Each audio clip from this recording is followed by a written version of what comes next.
Ya pemirsa, terima kasih kembali lagi di Selamat Pagi Indonesia. Ini kasus kejahatan seksual kembali terjadi, kali ini di Kota Manado, Sulawesi Utara. Ya, seorang gadis berusia 15 tahun berinisial A diperkosa 3 orang. Pelaku dengan sadis memasukkan sebatang kayu sepanjang 20 cm ke alat vital korban. A harus mendapatkan perawatan intensif di rumah sakit di Manado akibat kekerasan seksual yang dilakukan oleh 3 orang pelaku. Salah satu pelaku berinisial L ialah mantan pacar korban. Kejadian perkosaan terjadi saat korban pulang dari kegiatan ibadah dan ingin bertemu dengan L Rabu malam pekan lalu. Saat tiba di lokasi, A tidak menemukan L dan berniat pulang. Namun di perjalanan, korban dibekap oleh 2 pelaku lain dan dibawa ke kawasan pameran pembangunan dan diperkosa secara bergantian. Ya, ayah korban yang mengetahui kejadian ini pada keesokan harinya langsung membawa ke rumah sakit dan melapor ke Mapolsek Mapanget. Sementara itu, Kepala Badan Pemberdayaan Perempuan dan Pelindungan Anak Sulut, Erni Tumundo, saat mengunjungi korban mengatakan bahwa Provinsi Sulut akan memberikan pendampingan psikologi dan juga bantuan hukum kepada korban.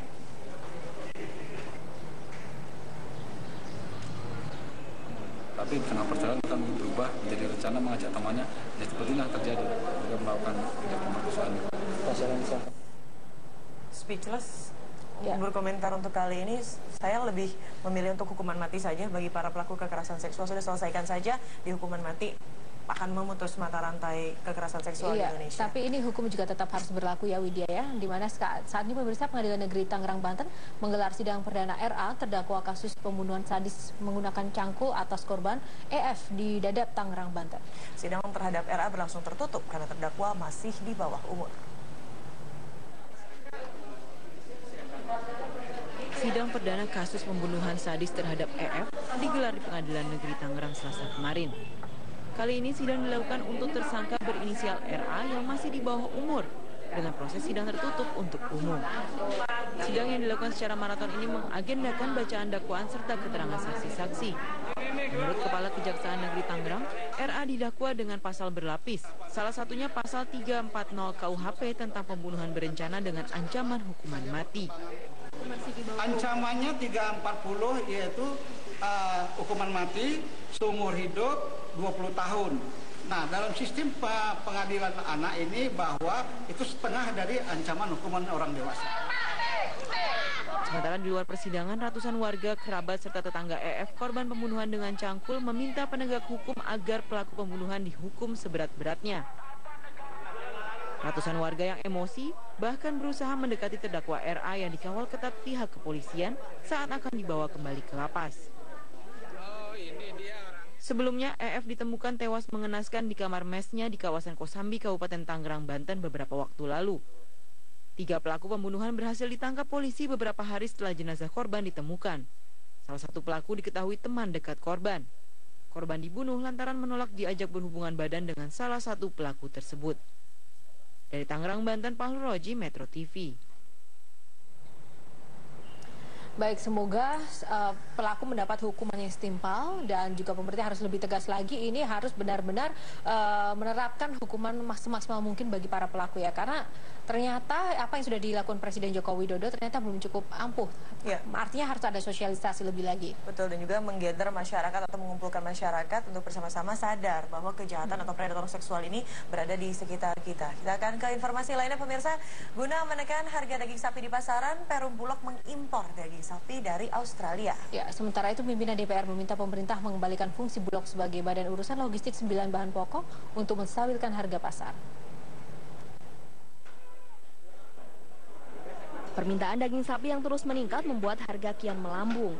Rata-rata harga daging sapi di pasaran berkisar 100 hingga Rp120.000 per kilogram. Guna menurunkan harga daging sapi di pasaran, pemerintah menugaskan Bulog untuk mengimpor daging sapi dari Australia. Daging sapi yang diimpor dari Australia dinilai lebih murah dan berkualitas baik. Kalau dari diskusi kami dengan para pakar daging sapi khususnya, tidak ada perbedaan. Kandungan proteinnya tetap antara daging yang dibekukan dengan daging segar. Bahkan sebetulnya dengan daging yang dibekukan ini kan berproses dari negara yang peternakannya sudah maju.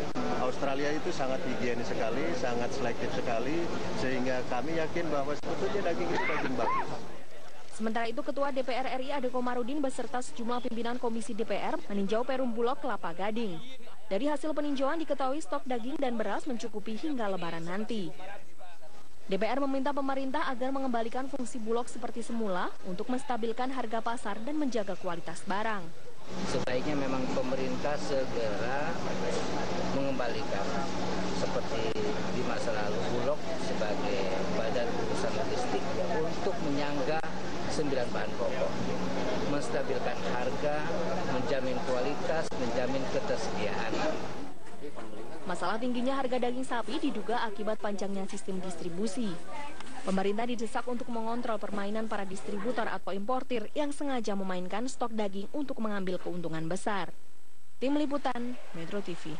Ya pemirsa, kembali di Selamat Pagi Indonesia, Dirjen Perhubungan Darat Kemenhub melakukan razia kelengkapan keselamatan armada bus antar kota untuk kesiapan menjelang arus mudik Lebaran 2016 kemarin. Ya, bus yang kedapatan melanggar keselamatan operasi langsung ditindak dengan diberi surat tilang.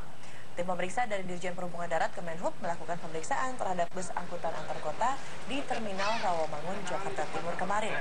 Pemeriksaan dilakukan mulai dari sistem lampu kendaraan, cek kondisi ban dan kondisi rem juga mesin bus. Bagi kendaraan yang melanggar dan kurang dilengkapi dengan kelengkapan keamanan kendaraan akan langsung ditilang. Sementara bagi kendaraan yang lulus dalam pemeriksaan diberikan stiker layak jalan. Ya, saat diperiksa sejumlah perusahaan bus berdalih mereka telah melakukan pemeriksaan rutin setiap 2 bulan sekali. Jika ditemukan adanya kekurangan atau kekurangan kelengkapan keselamatan pada bus, ini terjadi saat bus sedang beroperasi. Pemeriksaan kelengkapan keselamatan bus ini dilakukan Kemenhub di seluruh terminal bus antar kota yang ada di kawasan DKI Jakarta, mulai dari 6 Juni hingga 24 Juni mendatang. Ya, langkah ini untuk meminimalisir kecelakaan saat menjelang arus mudik Lebaran.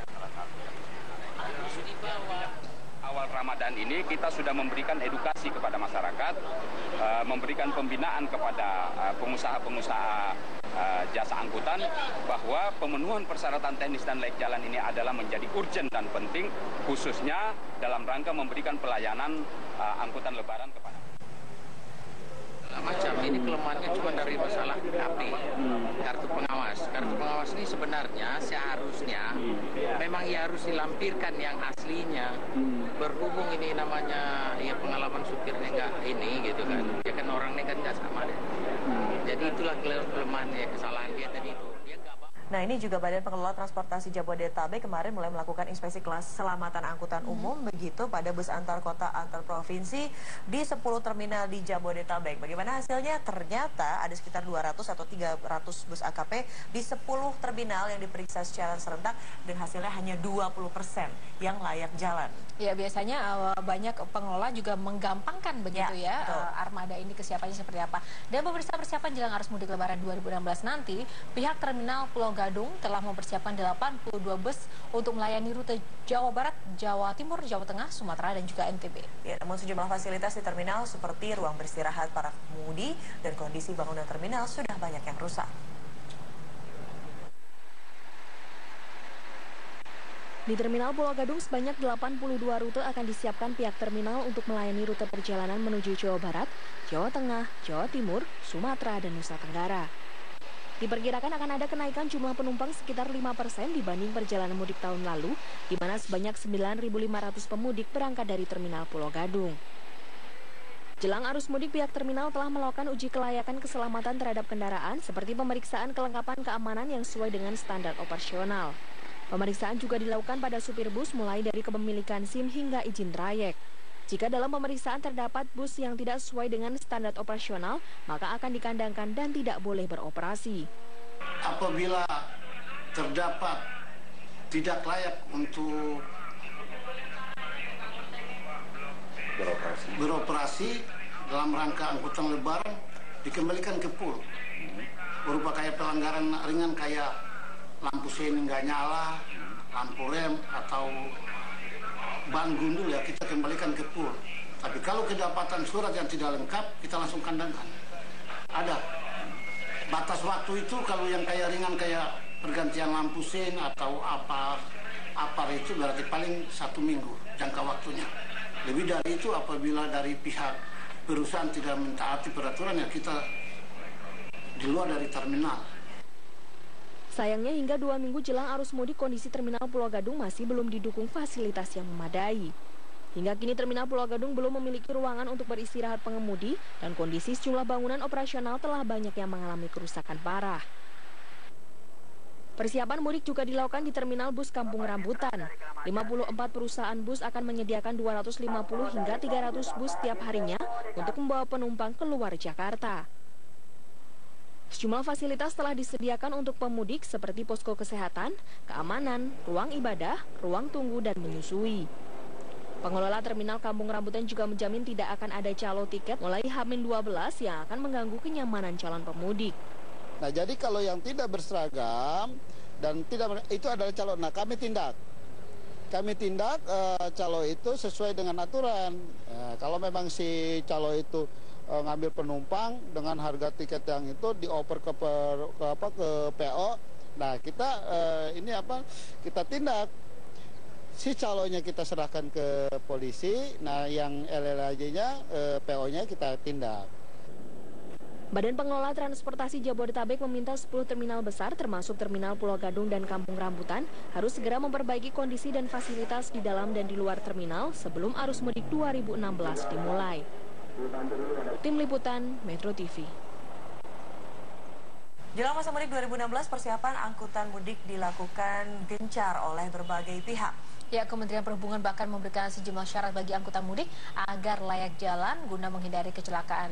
Dan sudahkah persiapan ini selesai atau cukup dilakukan untuk dapat kemudian mempersiapkan ini sebaik-baiknya? Kita langsung bergabung bersama Ade Mulya yang saat ini sudah berada di kawasan Terminal Pulau Gadung, Jakarta. Ade, bagaimana persiapan Anda berada di salah satu bus mungkin ya, dapat digambarkan seperti apa kondisi armada bus yang ada di sana saat ini? Betul sekali, Yohana dan juga Widya. Selamat pagi Indonesia, selamat pagi pemirsa. Saat ini saya sedang berada di bus armada bus jurusan Solo Wonogiri yang kalau jarak tempuh dari terminal ini sekitar 12 jam perjalanan. Dan memang saat ini sedang dilakukan sidak atau inspeksi mendadak oleh BPTJ, Badan Pengelola Transportasi Jabodetabek, yang seperti informasinya sudah diinformasikan tadi oleh Widya di awal, bahwa dari sekitar 200 hingga 300 bus antar kota, antar provinsi yang tersebar di 10 terminal di Jabodetabek, hanya 20%-nya saja dinyatakan layak jalan. Apa saja sebetulnya yang dicek dalam uji kelayakan ini yang dilakukan oleh BPTJ? Di antaranya ini ada sejumlah pointers penting dan yang ada di beberapa di antaranya yang diberikan bintang 2, itu artinya sangat krusial. Di antaranya adalah lampu penunjuk arah, ada juga lampu penunjuk arah belakang, lampu tanda batas dimensi lebar, ada kemudian juga penghapus kaca atau wiper, dan juga ada poin lain di antaranya adalah pintu keluar dan masuk penumpang. Dan sejumlah temuan dari petugas yang melakukan inspeksi di sini, di antaranya ditemukan sejumlah bus akap yang bannya gundul. Lalu kemudian juga tidak ada palu dan juga untuk memecahkan kaca dalam keadaan darurat, dan tidak ditemukannya juga P3K di sejumlah bus antar kota antar provinsi. Bahkan ada sejumlah bus yang memang speedometernya mati. Bisa Anda bayangkan, ini antar kota antar provinsi ini jarak tempuhnya bukan hanya ke di Pulau Jawa, ada juga yang ke Sumatera, bahkan ada juga yang hingga ke NTB, mungkin ke Bima. Dan apa yang setelah dilakukan oleh pihak BPTJ ketika misalnya sudah melakukan inspeksi atau melakukan uji kelayakan, mereka hanya menulis ini, jika misalnya terjadi kekurangan poin-poin, maka akan diberikan surat rekomendasi kepada driver diminta untuk memberikannya kepada perusahaan, dan tidak ada sanksi yang kemudian bisa dikatakan yang ketat atau berat. Dan ini ada Pak Widodo. Apa kabar Pak Widodo? Ini adalah driver yang tiap hari mengantarkan penumpang ke Solo. Jaga kesehatan ya Pak ya. Ini jarak tempuhnya 12 jam perjalanan. Kita akan melihat bagaimana sebetulnya proses dari uji kelayakan dilakukan oleh BPTJ. Ini ada teman-teman yang sedang melakukan uji kelayakan, mulai dari rem, mulai dari spion, lalu kemudian juga banyak hal yang kemudian dicek. Dan memang temuannya banyak sekali, seperti tadi saya bilang, ada yang bahkan bannya gundul dan di depan kaca mobil dipakai pengganti kaca karena terjadi pecah dan tidak diganti. Nah, apa saja sebetulnya kesiapan yang dilakukan menjelang Idul Fitri? Kita sudah bergabung bersama sejumlah narasumber, yaitu ada Bapak Safwan Sinungan, Ketua Organda DKI Jakarta, ada juga Bapak Danang Parikesit dari Masyarakat Transportasi Indonesia, dan Ibu Eli Sinaga, Kepala BPTJ yang punya hajat pada hari ini begitu ya Bu Eli. Kita ke Ibu Eli terlebih dahulu. Ibu Eli, temuan-temuan tadi ada yang banyak gundul, ada yang tidak ada speedometer. Memangnya selama ini tidak berkala ya Bu melakukan inspeksi seperti ini? Iya, sebenarnya kan pengujian kendaraan bermotor ada setiap 6 bulan sekali. Ini kami lakukan sebetulnya insidentil dalam rangka persiapan angkutan lebaran. Gitu. Namun memang setelah kita cek dari kemarin sampai dari 2 hari yang lalu ya, sudah 2 hari, itu ada sejumlah 466 kendaraan, ya, tapi hanya 44 kendaraan. 44 kendaraan yang layak. Iya. Oke. Ini biasanya temuannya apa saja Bu, selain ban gundul dan segala macam? Jadi yang kita cek itu adalah kelengkapan teknis dan kelaikan uji kendaraan bersama kelengkapan kendaraannya. Ya, jadi banyak sekali kita temui bannya gundul. Ya, kemudian kaca pecah, ini juga banyak kita temui kaca pecah. Ya, jadi yang kaca pecah ini banyak dari Sumatera, ini dari tempat saya barangkali ya. Jadi di daerah itu banyak dilempar-lempar orang. Ya. Sampai kalau Mas lihat sekarang, itu banyak kaca depan bus itu yang dikasih kerangkeng. Ya, kerangkeng ini pun sebetulnya mengganggu penglihatan. Tidak boleh sebetulnya. Tidak boleh sebenarnya. Kemudian juga yang sering fatal, nggak dipedulikan oleh mereka, rem tangan. Ya, rem tangan ini padahal sebenarnya banyak sekali mereka melalui untuk daerah-daerah yang nanjak. Biar nggak nanjak juga harus ada itu rem tangan. Ya. Bu Eli, kita ke Pak Danang terlebih dahulu. Pak Danang, kalau kita lihat kan ini memang selalu dilakukan pembenahan-pembenahan begitu ya, transportasi darat. Tapi kalau Anda lihat, ini kan kecelakaan yang disebabkan oleh human error juga sangat tinggi. Kalau Anda lihat sudah perbaikan sejauh mana? Karena tadi temuan baru dari 400 sekian, baru 44 yang uji kelayakan. Harusnya dilakukan secara berkala atau hanya seperti ini saja, yang temporer saja Pak? Yang pertama saya kira saya memberi apresiasi ya kepada BPTJ untuk bisa melakukan proses ini yang sifatnya kan uji petik ya, jadi insidental. Yang sebenarnya kalau menurut saya itu akan lebih efektif dibandingkan yang uji berkala yang dilakukan uji kelaikan kendaraan. Nah memang persoalan kita ini kan menjadi kelihatan ya bahwa yang namanya uji kelaikan kendaraan selama ini yang dilakukan itu menurut saya masih perlu ditingkatkan cukup pesat. Artinya kan begini, masyarakat kemudian menjadi percaya atau tidak ini dengan hasil uji kelaikan yang dilakukan oleh pemerintah untuk kendaraan angkutan umum. Nah oleh karena itu memang kita juga mungkin tidak hanya di sini ya, di Pulau Gadung, tapi juga di terminal-terminal lain. Ya, saya kira mulai melakukan itu tidak hanya dalam rangka lebaran, tetapi secara insidental itu dilakukan uji-uji yang sama uji petik ya, uji yang insidental, yang menurut saya akan sangat efektif. Baik, ke Pak Safruan, di Pak Safruan banyak sekali ternyata armada bis akap di Jabodetabek ini yang dikatakan masih nakal, nih masih ada 44 dari sekitar 400-an. Persiapannya apa saja? Apa hal begitu untuk maintenance untuk bus atau gimana? Mungkin bisa dijelaskan Pak. Ya pertama saya appreciate dulu sama Bu Eli ini, sangat luar biasa sebenarnya begitu. 1 bulan sebelum terjadinya mudik, beliau sudah terjun langsung ke lapangan, cek and recheck. Tapi ini justru menjadi masukan untuk kita, ya operator. Bahkan nanti kita lakukan pembenahan perbaikan bersama-sama juga dengan Ibu Eli, karena Bu Eli kebetulan juga kepala BPTJ. Pak Safruan ditahan dulu, nanti kita akan sambung setelah jeda yang satu ini. Kita harus break sebentar, dan pemirsa tetaplah bersama kami di Selamat Pagi Indonesia. Kembali bersama kami di Selamat Pagi Indonesia, dan seperti informasi tadi dari 400 sekian kendaraan antar kota antar provinsi, hanya 44 saja yang kemudian dinyatakan layak atau untuk bisa beroperasi begitu. Ke Pak Safruan kembali Pak, ini dari Organda itu tahu atau tidak tahu atau tidak mau tahu, lalu apa persiapan menjelang Lebaran? Apakah memang ada seleksi khusus untuk driver atau pengemudinya Pak? Yang jelas pertama saya appreciate kepada Ibu Eli, sidak beliau ini justru akan sangat besar pengaruhnya untuk operator dan Organda khususnya. Jadi kita sendiri sudah sepakat nantinya kita akan melakukan pembenahan, bukan hanya pembinaan tapi pembenahan secara menyeluruh.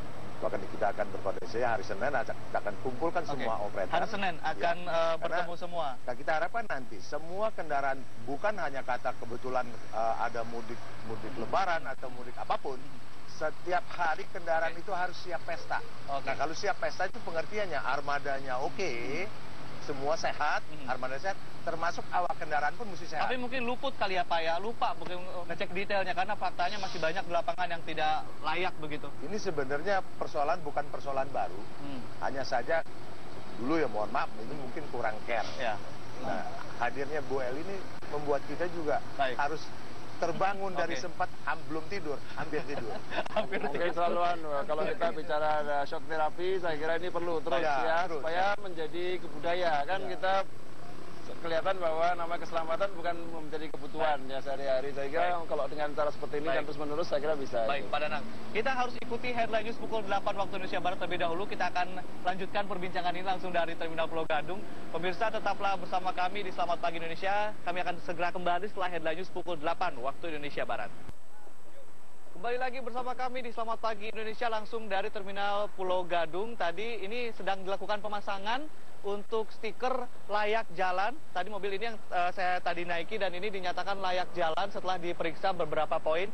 Dan setelah ada beberapa catatan, diantaranya ini ada stiker seperti ini di lampunya ya, dicopot. Nah ini mungkin kurang sosialisasi saja mungkin ya. Ada beberapa pengemudi yang tidak tahu ternyata ini berbahaya karena lampunya tertutup, jadi tidak terang. Dan Ya, ini juga kita copot. Krusial ya Bu ya? Iya. Dan ini juga harus setelah dicopot baru diberikan uji layak. Tapi yang menjadi masalah ini adalah Bu, selain berkala, selain dilakukan rutin, ini ketika misalnya lampu remnya tidak ada atau misalnya speedometernya mati, ini hanya diberikan surat seperti ini, diberikan ke driver, berharap driver akan memberikannya kepada perusahaan. Hanya seperti itu, tidak ada sanksi Bu. Iya, jadi ini baru peringatan pertama. Oke. Ya, setelah ini kita akan cek kembali. Ya, dan kita juga akan mengumpulkan para operator hari Senin ini. Oke. Ya, dan langsung nanti Menteri Perhubungan yang akan memimpin. Ya, karena saya pikir ini sudah sangat krusial. Ya, bayangkan saja sudah sangat bandel kali ya Bu ya? Bandel, kurang dari 10%. Nah, ini juga sebetulnya ini di terminal itu punya fungsi untuk mencek kelaikan kendaraan sebelum dia keluar. Gitu, fungsi ini juga nanti yang harus betul-betul dijalankan. Siapa yang melaksanakannya? Dari PO-nya atau dari dinasnya atau dari BPTJ? Kalau PO dia harus ready kendaraan, uji laik. Ya. Nah, kemudian kalau di terminal ini dia wajib mencek bukan hanya kendaraan sebenarnya. Supirnya pun sebenarnya harus di briefing. Apakah ini supirnya supir benar, apa supir tembak, punya SIM yang benar apa itu enggak. juga selama ini tidak ada. Tidak ada pembenahan seperti itu ke sana. Nah, ini mungkin ya karena manajemen dari terminal sekarang yang ada di Jabodetabek ini, ini belum jalan sesuai dengan standar yang sudah dikeluarkan oleh Kementerian Perhubungan. Baik. Pak Danang, semua terminal, semua moda transportasi itu punya aturan dan punya manajemennya. Kalau menurut Anda, apa yang perlu diperbaiki? Ini tadi ada di lapangan ada beberapa kasus. Kalau dari Anda sendiri, sektor transportasi darat ini kan termasuk yang paling ketinggalan menurut saya regulasinya sama SOP-nya dibandingkan udara, laut, dan kereta api.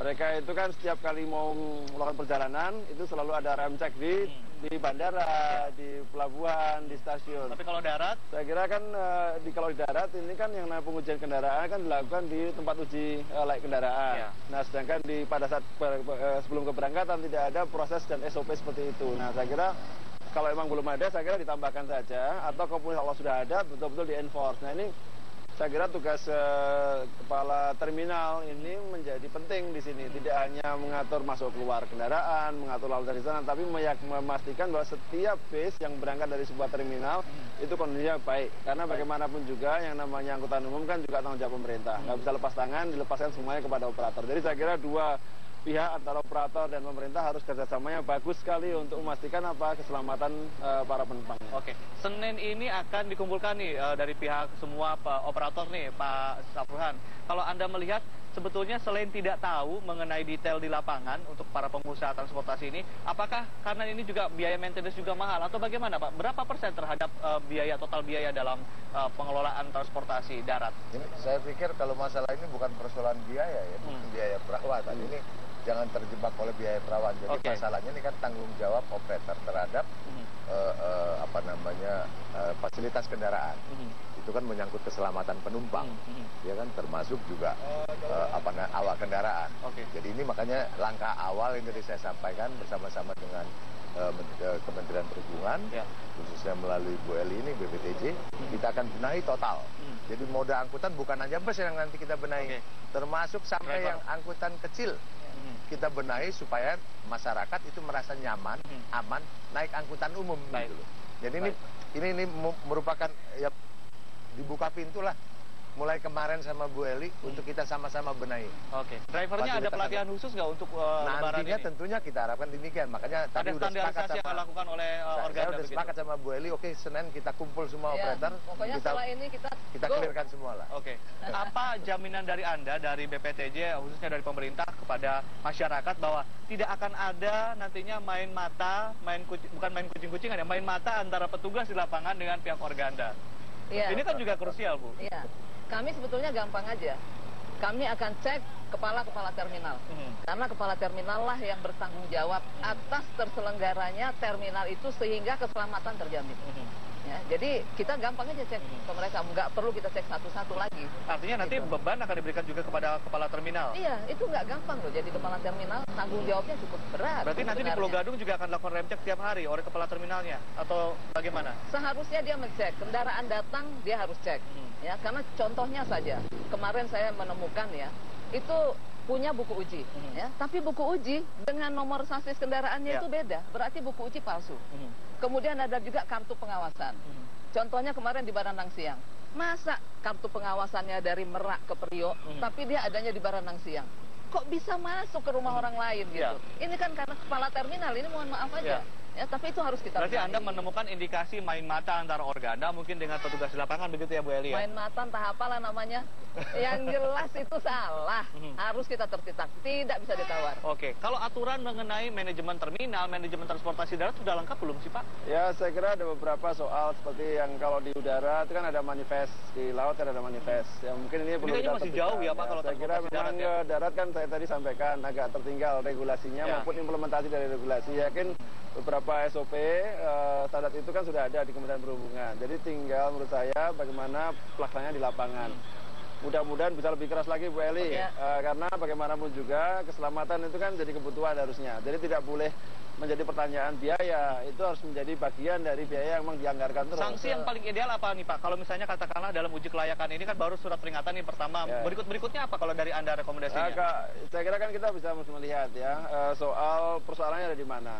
Mungkin yang saya perhatikan tadi soal kemampuan dari pengemudi untuk mengenali sendiri kendaraannya. Kan nggak boleh pengemudi nggak tahu kendaraannya, tidak tahu bagaimana kendaraan itu bisa berfungsi. Harus ada basic knowledge lah. Namanya waktu itu selain SIM sebenarnya kita juga mengusulkan tuh kompetensi pengemudi itu yang berbeda dengan profesi SIM ya. Itu sudah diterapkan belum? Nah, jadi PR Bu Eli ya. Kalau dari kami sih kita dorong terus ya, karena itu memang tadi ini faktanya kan begitu ya. Pengemudi aja nggak tahu kalau lampu itu nggak boleh ditutup. Kan nah ini seperti ini ditutup oleh stiker. Nggak boleh kan gitu. Dan dia harus mengenali itu. Yang kedua kemudian adalah soal di operator. Kan ada dua nih. Apakah dia disiplin pemeliharaannya itu sudah sesuai dengan yang standarnya? Oke. Atau itu perintah manajemen ya, perintah para bosnya ini kan kita nggak tahu. Nah ini saya kira mungkin kita perlu hati-hati. Saya tidak ingin langsung menghukum operator yang itu operasinya menyalahi, karena kita harus betul-betul tahu siapa sebenarnya yang bertanggung jawab dan apakah pada tingkat manajemen, apakah pada tingkat petugas bengkel, ataukah pada tingkat pengemudi, atau ada main mata ya antara petugas ini pemerintah. Saya tertarik nanya sama Pak Safruhan, kalau pesawat kan ada bagian teknisinya Pak. Jadi ketika ada rusak selalu dicek sama bagian teknisinya. Kalau operator-operator khususnya di Jabodetabek punya nggak seperti itu Pak? Kalau ada yang bagian operator besar pasti punya. Hanya saja fungsi kontrol mungkin yang belum berjalan dengan baik. Gitu. Nah itu yang artinya nanti kita akan coba benahi bersama. Kalau ini nanti bersama-sama dengan Kemenhub turun nih.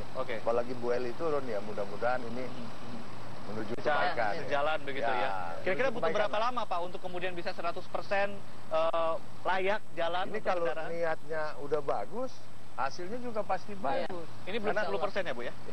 Ini kalau saya sarankan begini, kan banyak sebenarnya operator besar yang sudah cukup baik disiplinnya. Nah, mungkin sebagai Organda Pak, yang operator besar itu juga ikut turun juga ya pasti nanti kita akan sharing backup yang kecil-kecil. Sedikit saja sebelum kita menutup perjumpaan ini, Bu Eli, apa saja yang dipersiapkan terminal-terminal ini untuk menuju liburan Lebaran? Ya. Jadi memang terminal kita ya cukup memprihatinkan. Ya, tapi kami sudah mengumpulkan semua kepala terminal se-Jabodetabek, sudah bikin perjanjian, semua tanda tangan. Ya, ada hal-hal yang harus kita penuhi walaupun tidak sesuai, masih belum sesuai dengan standar yang kita punya. Contohnya satu, masalah pengemudi. Ya, ini menjadi concern kita yang sangat besar, masalah pengemudi. Ya, karena pengemudi inilah yang orang yang membawa segitu banyaknya penumpang. Dari pembenahan dari terminal-terminal sendiri apa yang akan ditingkatkan nih? Ya, jadi satu, ada registrasi pengemudi. Kita harus tahu pengemudinya siapa, harus ada ruang istirahat untuk pengemudi. Ya, ruang istirahat pengemudi ini perlu ya, karena kalau enggak mereka leyeh-leyeh di tanah ya dan sebagainya. Sedikit saja, terminal mana yang paling buruk menurut Ibu saat ini yang perlu diperbaiki? Sedikit saja, Bu. Waduh, ini kayaknya saya agak sulit ini ya. Baik. Rata-rata kira-kira sama saja. Cuma yang memang kemarin saya sangat memprihatinkan saya dan saya kaget itu terminal Baranang Siang. Baik, Baranang Siang masih punya PR. Ya? Baik, terima kasih Pak Sabruhan, Pak Danang Parikesit dan juga Ibu Eli telah sharing bersama kami di Terminal Pulau Gadung. Dan pemirsa tetaplah bersama kami kembalikan ke studio. Selamat pagi Indonesia.